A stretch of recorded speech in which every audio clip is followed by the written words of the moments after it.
Good morning विद्यार्थी मित्रों, मैं पटेल नीलम कर्णावती विद्यालय में आप सभी का स्वागत करती हूँ। कक्षा 10 विषय सामाजिक विज्ञान पाठ 4 भारत की साहित्यिक विरासत, जिसमें आज हम मध्यकालीन साहित्य की चर्चा करेंगे। उत्तर भारत में मध्य युग की शुरुआत में संस्कृत साहित्य की भाषा बनी रही।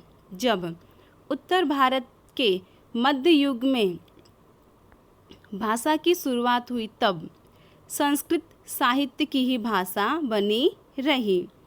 इस युग में कश्मीर में 2 महान ग्रंथ लिखे गए। मध्य युग में क्या हुआ था कि 2 महान ग्रंथ लिखे गए, जिसमें पहला सोमदेव का कथा सरित सागर और दूसरा कल्लण का राज तरंगिणी। इसमें राज तरंगिणी कश्मीर के इतिहास को आलेखित करने वाला अत्यंत महत्वपूर्ण ग्रंथ है। मध्य युग में 2 महत्वपूर्ण ग्रंथ लिखे गए, जिसमें से एक ग्रंथ में कश्मीर के इतिहास को आलेखित करता था। उसमें कश्मीर के इतिहास को चित्रित किया गया था। सही अर्थ में वह भारत का सर्वप्रथम ऐतिहासिक ग्रंथ है। सही अर्थ में देखने जाए तो भारत का वह सर्वप्रथम ऐतिहासिक ग्रंथ है जिसमें भारत के इतिहास के बारे में जानकारी थी। इस समय की दूसरी महत्वपूर्ण रचना जयदेव का गीत गोविंद है, जिसकी गणना संस्कृत के सुंदरम काव्य ग्रंथों में होती है।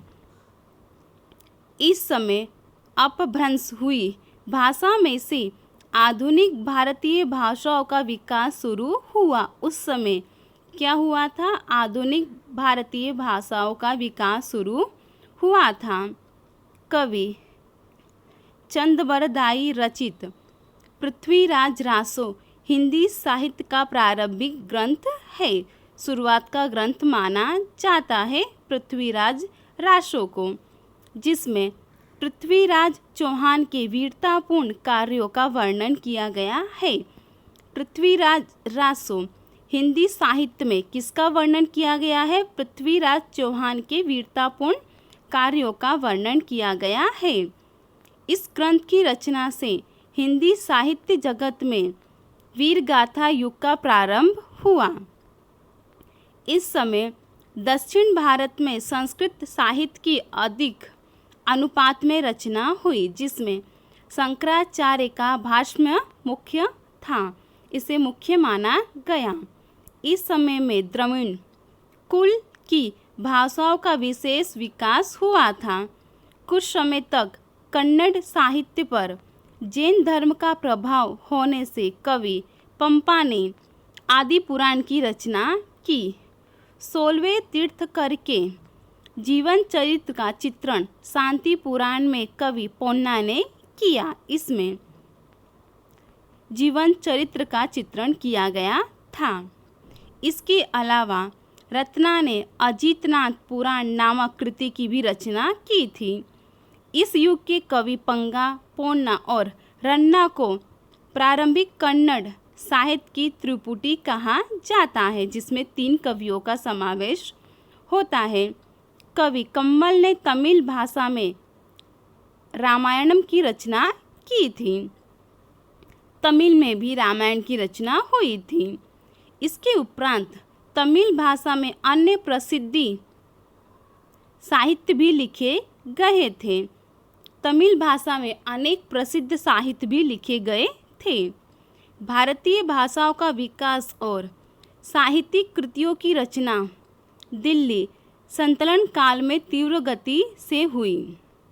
हिंदी भाषा के 2 स्वरूप व्रज और खड़ी बोली का भी साहित्यिक रचनाओं में विनियोग होने लगा। दोनों भाषाओं का भी उसमें उपयोग होने लगा। इन दोनों भाषाओं में अनेक भक्ति गीत लिखे गए।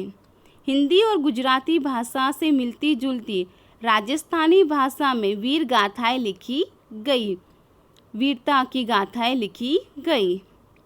आलया उदल और विशलदेव रासो इस समय के प्रसिद्ध वीर गाथाएं थीं। इनके अलावा अन्य आधुनिक भारतीय भाषाओं में भी साहित्य रचना का आरंभ हुआ। मुल्ला दाऊद का ग्रंथ चंदायन अवधी भाषा का सबसे प्राचीन ग्रंथ माना जाता है। यह ग्रंथ सबसे प्राचीन है, जबकि प्राचीन ग्रंथों के भाष्य अभी भी संस्कृत भाषा में लिखे जाते हैं, जो अभी भी संस्कृत में ही लिखे जाते हैं। फारसी दिल्ली के सुल्तानों की राजभाषा थी। जो फारसी भाषा थी वो क्या थी? दिल्ली के सुल्तानों की राष्ट्रीय भाषा थी, उनकी राजभाषा मानी जाती थी। उनके साहित्य के प्रभाव से अनेक शब्दों का समावेश भारतीय भाषाओं में भी हुआ, भारत में भी हुआ। इस युग में कई इतिहासकार हुए। इस युग में क्या हुआ? कई इतिहासकार भी हुए।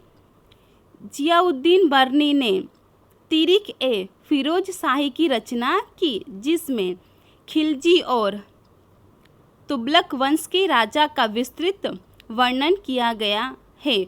उनके जीवन का वर्णन किया गया है विस्तृत रूप से। उन्होंने राजनीतिक सिद्धांतों पर फतवा-ए-जहांदारी नामक ग्रंथ भी लिखा। अमीर खुसरो इस समय के सबसे महान साहित्यकार माने जाते थे। सबसे महान साहित्यकार कौन थे उस समय के? अमीर खुसरो। वे एक कवि, इतिहासकार, रहस्यवादी, संत और संगीतकार थे। अमीर खुसरो। सुप्रसिद्ध हजरत निजामुद्दीन औलिया उनके गुरु थे। निजामुद्दीन औलिया उनके क्या थे? उनके गुरु थे। उनकी महत्वपूर्ण रचनाओं में आशिका, नूर, सिपीहर और किरातुल सदायान का समावेश होता है। यह सब उनकी मुख्य कृतियाँ थीं। इसके अतिरिक्त उन्होंने अनेक काव्य ग्रंथों को भी रचना की। अमीर खुसरो ने अनेक काव्य ग्रंथों की भी रचना की थी। उन्हें अपने आप पर भारतीय होने का गर्व था कि वे एक भारतीय हैं। इसीलिए वे भारत को पृथ्वी पर का स्वर्ग मानते हैं कि हमारा भारत ही पृथ्वी का स्वर्ग है। उन्होंने अपनी पुस्तकों में भारत का वातावरण, उसकी सुंदरता, इमारतों और ज्ञान विज्ञान की खूब प्रशंसा की है। वे दृढ़ रूप से मानते थे कि हिंदू धर्म का सारत्व कई तरह इस्लाम के साथ मिलता जुलता है। दोनों धर्म एक दूसरे से मिलते जुलते हैं। वे दिल्ली के निकट क्षेत्र में बोली जाने वाली भाषा को हिंदवी कहते थे और उसे अपनी मातृभाषा भी मानते थे। इस भाषा में उन्होंने कई कविताएं लिखी। हिंदी भाषा में उन्होंने कितनी ही कविताएं लिखी थी। उन्होंने हिंदी और फारसी को मिलाकर द्विभाषी चौपाई और दोहे भी लिखे। दोनों भाषाओं को मिलाकर उनके द्वारा शुरू की गई यह स्वस्थ परंपरा उनके बाद भी सदियों तक चलती रही।